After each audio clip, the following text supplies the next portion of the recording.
Hello and welcome to Season 12, Episode 5 of the Ubuntu Podcast. It's Monday, the 6th of May. In a break from tradition, we're recording on a Monday instead of a Tuesday. And I'm Mark, and joining me this week are Alan. Hello. And Martin. Good evening. And we're here to bring you our regular roundup of community news and events and some news headlines from the technosphere. Martin, what have you been doing since the last show? I've not been reading the technosphere, that's for sure. I've been to Linux Fest Northwest. Hey, I went there as well. No way. Oh, all right, you two. Don't tell me that you rented a Dodge Challenger as well. Yeah, I didn't intend renting a Dodge Challenger, but then the nice man at the Avis desk said, hey, would you like to have some fun? So you've been driving muscle cars around the American Northwest? We totally have. It was brilliant. And was there any Linux involved at any point in this trip? Yes. Yes, there was some Linux involved at this trip. We obviously went to Linux Fest Northwest, and we got there on Thursday. We had a day to catch up with some friends, or an evening rather. And then on the Friday, we furiously did a bit of work, and we went up to Bellingham on the Friday afternoon for the pre-event party. And then it all kicked off big style on Saturday with the event itself. Now, I'd been before, but I know Alan hadn't. So I was interested to hear what Alan, thought of it all, first impressions and everything. Yeah, it was great. It was a really authentic, community-oriented Linux event, and it was made even better by there being lots of people I knew from the internet there who I could have a beer with and have a chat with and eat steak with and generally chill out. And lots of people I hadn't met before, and a bunch of talks, and it was really busy, and it was really nice. It made me feel a bit like Ogg Camp, but bigger, quite a bit bigger, but still cool. Same kind of vibe, friendly faces, the companies and, people enthusiastic and wanting to do the right thing and make sure you're having a good time and make sure everything runs smoothly and all that kind of good jazz. And were either of you presenting there, or were you just there for the funsies? No, we were both presenting. I presented on the Sunday morning, and I presented an introduction to Snaps and Snapcraft that gave a little bit of a retrospective in how we got to where we are today to understand why Snaps have some of the features that they do. Mm-hmm. And then Alan chaired a Snapcraft workshop that afternoon. Yeah, Martin's talk was rammed. It was standing room only in the room. There was 50 odd people in there, and almost overran. Loads of questions, loads of really sensible questions. And it's funny, we get similar questions most of the time when we run these things, but there are a few new ones, and they're all, reasonable questions that people would ask. But I think we're getting our slides honed to the point where we're covering all the things that you'd likely ask in a question. So we started getting new questions, which is always good. Yeah. Because it challenges you a bit to answer new things rather than getting the same old 3 questions every single time. Yeah. I particularly enjoyed, I went to a few sessions as well. I went to 50 Years of Unix with Mad Dog, and that was interesting. Alan described it as sitting around the campfire with Grandad telling his stories, and it was a lot like that, but very enjoyable. And I also went to several of the talks presented by people from the Ubuntu community. So Simon from Ubuntu was there, Dustin from Ubuntu Budgie was there, Valerie from Kubuntu was there, and Eric from Ubuntu Studio was there. And I was able to represent Ubuntu Mate. So it was really nice to have, lots of the flavors represented. And there was some really good positive discussions happening in the talks that they presented. And on a personal note, I don't remember your name, but there was a couple that had travelled all the way from Colorado, and they'd specially selected a beer from one of their local breweries that they'd brought along to share a beer with me, and that was very lovely. So thank you for going to all the effort for doing that. I did tell Alan that his bit of the beer was lovely as well, because I drank his too. Out of a Paw Patrol cup, I think it was. Yes, it was. Yes, very tastefully chosen from Walmart. Right. Well, on that note, it's time to move on.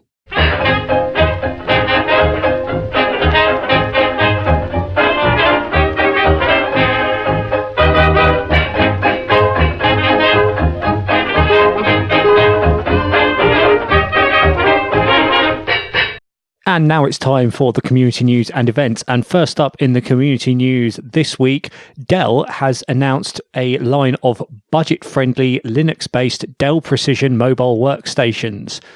So we're used to Dell releasing sort of developer edition Linux-based laptops where you can get them preloaded with Ubuntu, but they tend to be the higher-end, high-spec, lots of money models, whereas these are more of the sort of mid-range models that you might use for work.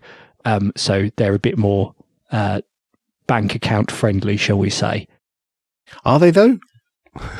Well, if you compare them to, say, the XPS 13, these are in the sort of $700 to $800 range rather than the $1,000 to $1,200 range. I would never have used the word budget-friendly for a $700 laptop. I mean, not as expensive as the XPS is a good phrase to use, but I think they're pushing it a bit with budget friendly. Now, obviously, they're relatively low end machines. Some of these, they're like less than 2 gigahertz clock CPU at the lowest end, like 1.6 gigahertz, and they have not a huge amount of RAM, and they've got integrated Intel graphics and 1366 by 768 displays. So, at the low end, you're getting low end specs like spinning rust and all that kind of stuff. But interestingly, you get $66 knocked off if you switch from Windows to Ubuntu Linux. So that's a good thing. Bargain. Yep.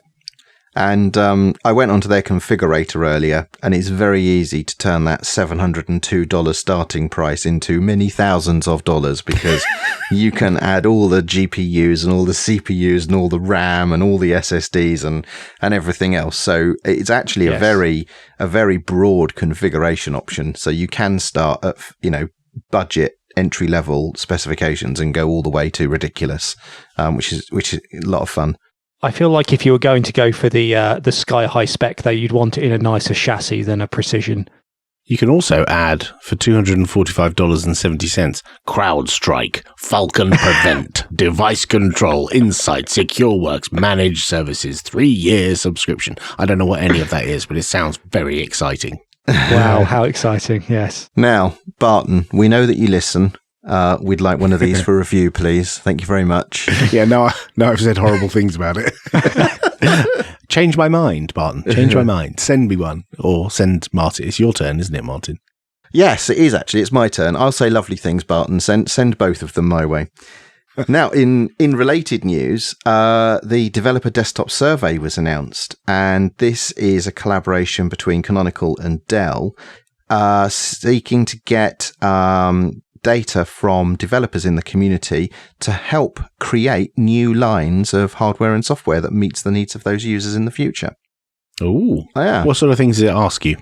It asks you tricky questions like what programming languages do you use, and I don't know why it asks this question. It asks what IDE you use or code editor you use, and obviously everyone clicks Visual Studio Code, because why would you select anything else? So a whole bunch of questions there. I have completed it, but I don't remember all the questions I was asked, but it's standard fare if you've ever done like the OpenStack developer survey, that sort of thing. Mm-hmm. And some questions around what, properties of the computer are important to you. And there's general questions about, if Ubuntu could do something to make it more likely that you'd use Ubuntu for development, what would it be? And things like that. Yes. So sort of general open-ended, what would you like us to do questions. Interesting. I wonder if the results will be published openly, or aggregated versions of the results will be published openly, because I'm sure that'll be interesting data for anyone, really. Yeah, my understanding is that there will be something published publicly. I guess we have to ask Will Cook exactly what that's going to be, but we have until the end of May for people to complete that survey before there will be any disclosure as to what we've learned from it. Cool. Next up, Jason Evangelo from Forbes has written an article about the most power-efficient 1904 flavour will surprise you. Now, Martin added this to the notes, so it might not surprise anyone, and I maybe revealing the answer to his clickbait title. Wow. The answer is maybe Ubuntu Mate, is it? It's not green for no reason. Ah. Yeah. So yes, green for fast, is it? It's green. It's green for efficiency. Yes. So it turns out that Ubuntu Mate is the most power efficient of the Ubuntu flavors. And I was going to be humble about this, but I am not. Absolutely dominates the power efficiency benchmarks, and is clearly the Ubuntu flavor you should be installing on your laptop if you care for battery endurance. Is this because it doesn't do very much?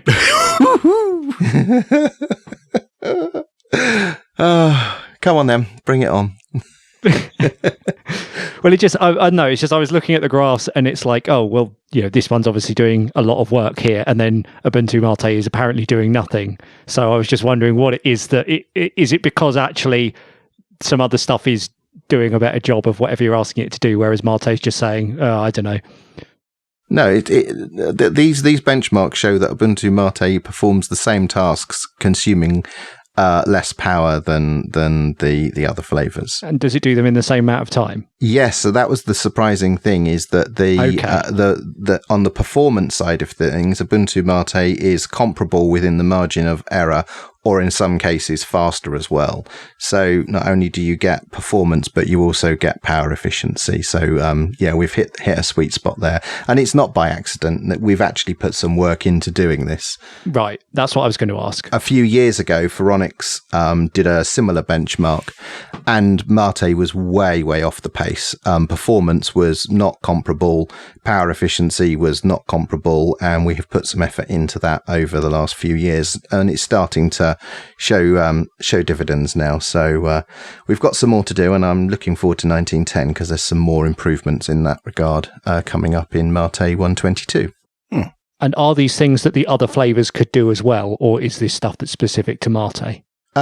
Yes, I mean, some of it was us catching up. So some of it was us, using the GPU for compositing of the window manager and things like that, where you get some efficiencies. Some of it is something that only Ubuntu Mate does, which I was curious to learn. There's a package called PM Utils that's got a whole bunch of power profiling tweaks in it, and we have that shipped by default, but the other flavors don't. So we're getting some benefit there. But then the other thing we did is we've done a whole load of code quality and code hygiene analysis to optimize and clean up, and we jettisoned a whole bunch of old code that was kicking around in Mate that we didn't need anymore, and optimized there as well. Great. Next up, at the Open Infrastructure Summit, Mark Shuttleworth, CEO of Canonical, he's CEO now, isn't he? I haven't messed that up. Yes. He keeps changing his job. He was interviewed about Ubuntu, the Canonical IPO, and OpenStack, and I think he said some very interesting things. Oh, what did he say? Well, the thing that I found particularly interesting was there was quite a bit of discussion about the Ubuntu Desktop and where it's going. And during that conversation, Mark said some interesting things about the Linux desktop in general and the community around it, and why fragmentation is probably a natural thing for the Linux desktop, because it's often said that the problem, the reason you'll never have Linux domination on the desktop is because of fragmentation. But what he was saying was that the people who are using it are engineers.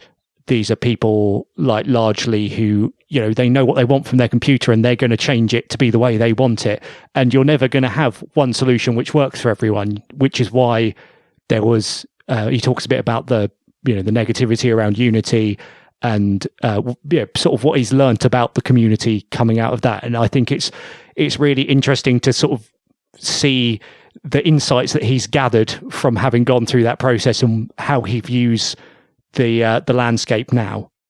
Yeah, I found it interesting. So not only do end users want to, fiddle with their systems and set things up just the way they like, but part of the reason that this fragmentation exists, as Mark sees it, is that the very people that are interested in creating, Linux desktop stuff are interested in doing something different. and being inventive. And that in itself leads to natural fragmentation, because they will work on the things that they find interesting, not necessarily, what everyone else is already doing. Mark also made the point that, he felt that the Linux desktop was failing to succeed because we hadn't actually done anything powerfully different and compelling to drive people towards the Linux desktop. And I think he was a little bit, he wasn't visibly sad, but I felt that there was some sadness there that, Unity was an effort to do something very different with the Linux desktop. And for various reasons, that didn't pan out. And I think that's a regret for Mark that, that didn't go the way that he was hoping, especially when he said that, he thinks that the likes of Apple will converge their mobile and desktop platforms, and that, that Ubuntu were doing this 10 years prior. Yeah, I found it did look like that hurt at some point in the past, and I'm pretty sure he is, upset in some way that his vision didn't succeed with our product, and maybe it will succeed with others. And there's various ways in which there've been some innovations on the desktop that we've done that at the time he says, the community wouldn't let us do it. There were things we wanted to do and the community wouldn't let us, or reacted badly because we were doing them in a particular way. And he's right. Some of that was the approach we did, the way we landed it late in the cycle, or the fact that it was only available in Ubuntu and it wasn't easy to get Unity on other desktops, and we didn't make any effort to port Ubuntu to other distros. That kind of stuff didn't help either. But seeing that other systems are doing what we were doing, like desktop search being integrated into everything now. Like every OS has some way of just pressing the super key or pressing a button and searching for everything. And the fact that we had that 10 years ago, and we saw that as the primary way you would find your files and find your applications, is, somewhat frustrating that everyone told us we were wrong, and it turns out everyone's doing it now. Is kind of galling. Yeah. So a question for our listeners. One of the things Mark talks about is, we haven't done anything, really distinctive with the Linux desktop. So what would that be? What would be futuristic, forward-looking and distinctive that the Linux desktop could do before any of the other platforms that would, draw people to it?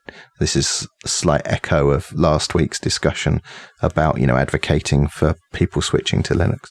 And we'll have the link to the full video of that interview in the show notes. I do recommend giving it a watch. And finally, we have some events. In fact, we have one event. It's OggCamp 2019.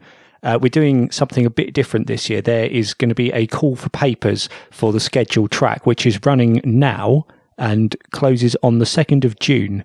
So if you would like to speak on our scheduled track, submit your talk and you might get selected. And if you don't get selected, you can still come and talk at the unconference. And that's all from the community news this week.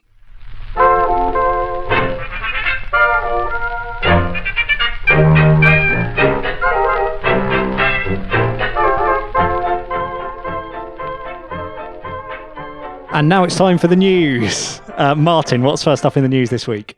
I saw that Pine64 have just posted their news update for May 2019.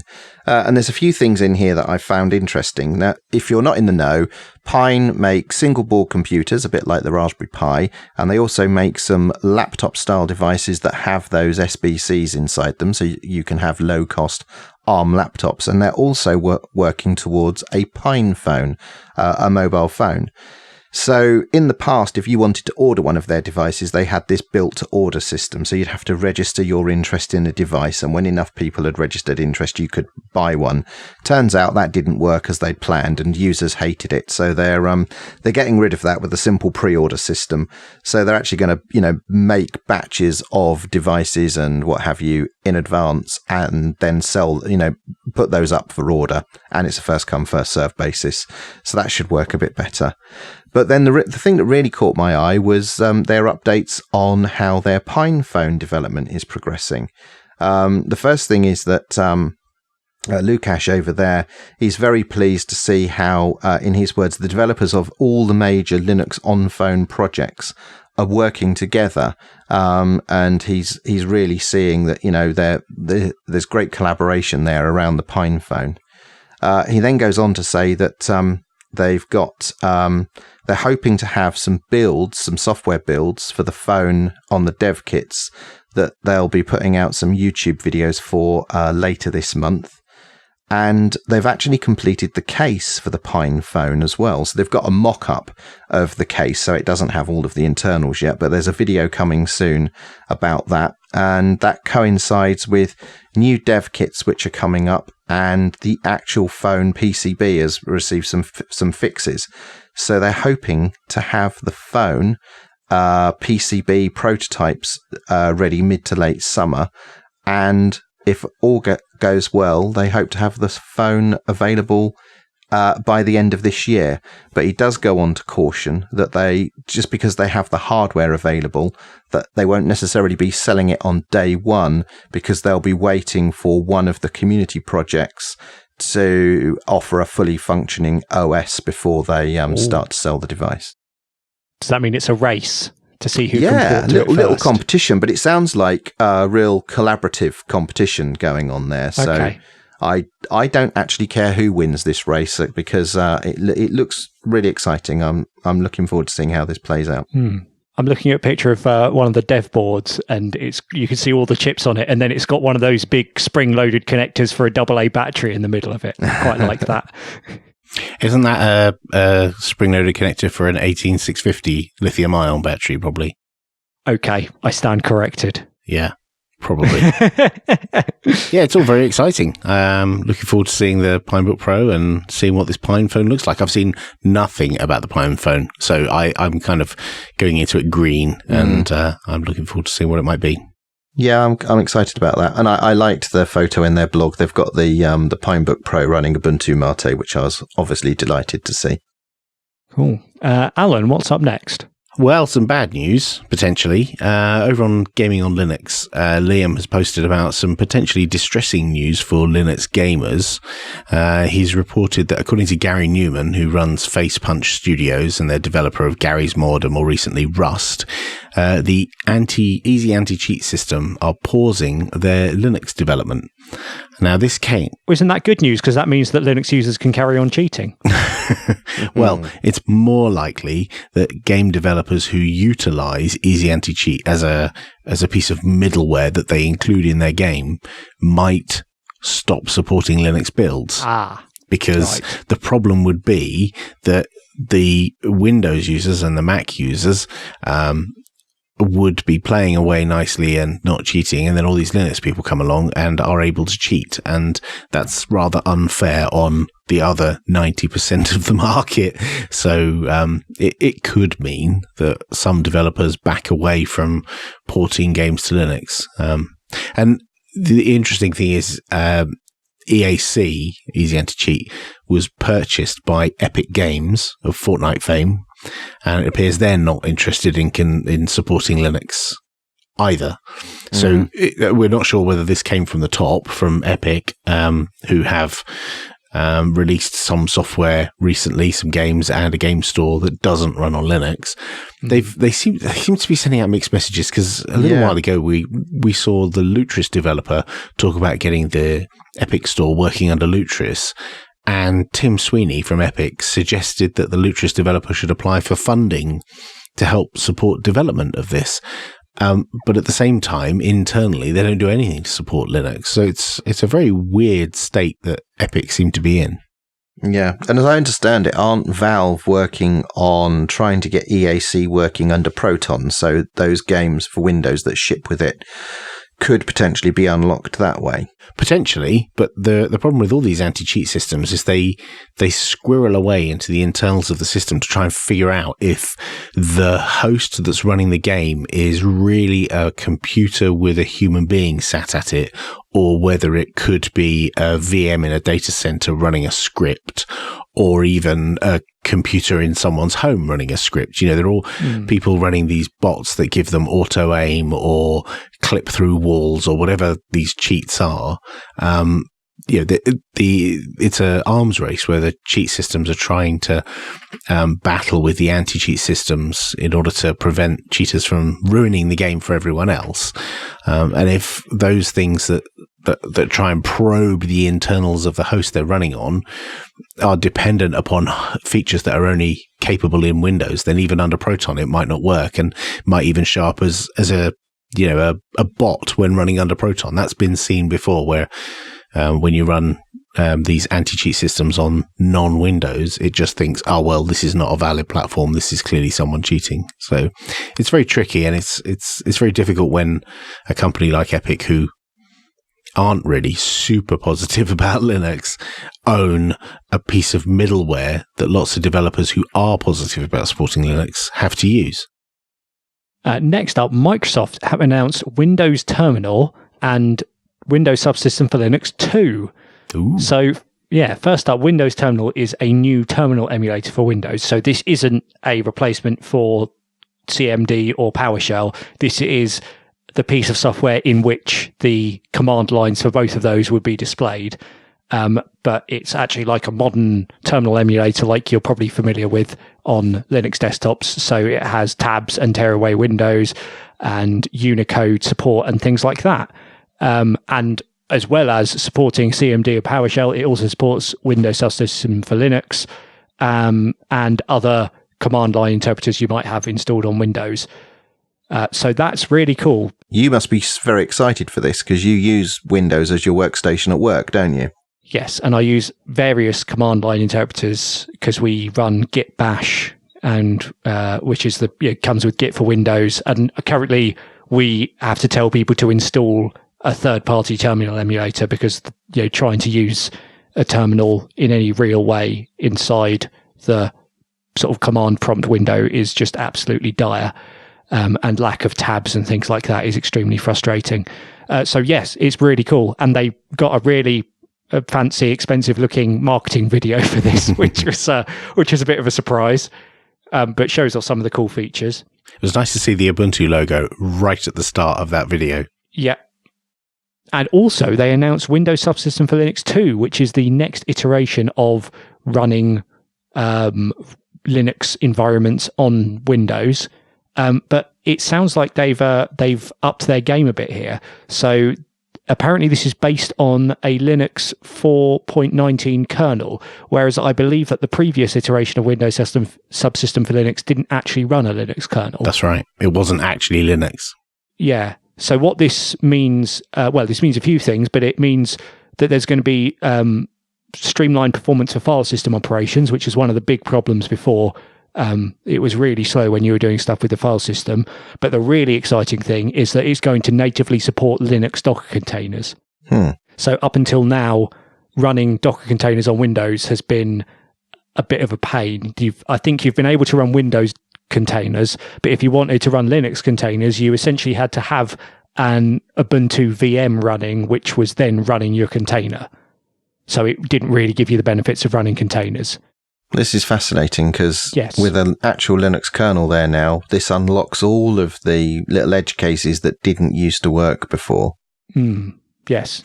Well, it also, so as well as not running Linux, the original WSL also didn't have a standard init system. It didn't run System D. Right, yeah. Before anyone complains, yes, it is a standard. Everyone's using it. And they used their own special init system, which meant that a whole bunch of stuff that relied on System D was a bit shonky to get working. Does this mean if they're running a proper Linux kernel, then they're going to ship System D on Windows? That is a good question. Providing they're using stuff like C groups, then there shouldn't be any reason why not. So it will be interesting to see. It's quite hilarious, really. Yeah. I've got a laptop. When I bought it, it originally came with Windows 10, which I did make a disk backup with Clonezilla. I'm tempted to actually restore that with the Windows 10 that it came with so I can have a play with some of this stuff. So does this potentially mean that snaps might work? Well, yeah, maybe. That's why I asked. Yeah. It just occurred to me that was probably where you're going with that. And things like, graphical applications as well. Yes. Well, you can if you have an X server running on your Windows box, you can like everything I've tried graphical wise, including like complex things like IDEs and stuff like that work. So, yeah, it might just be a bit more native. Yeah, but I'm really excited to try all this out. Right, and that is all we have time for in the news this week. We know you've got a Facebook account, so stop sharing cat photos for a moment and like or share our posts so your friends and family can find the Ubuntu podcast.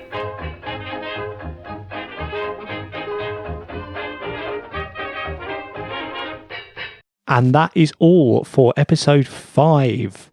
Thank you very much for listening. You can come and chat with us in between shows in our Telegram channel. You can find that at ubuntupodcast.org/telegram. And you can email the show at show@ubuntupodcast.org. We will be back next week where we're going to be talking about Librem 1, and we'll have some command line love, and we'll go over your feedback. So, yeah, we'll be back next week.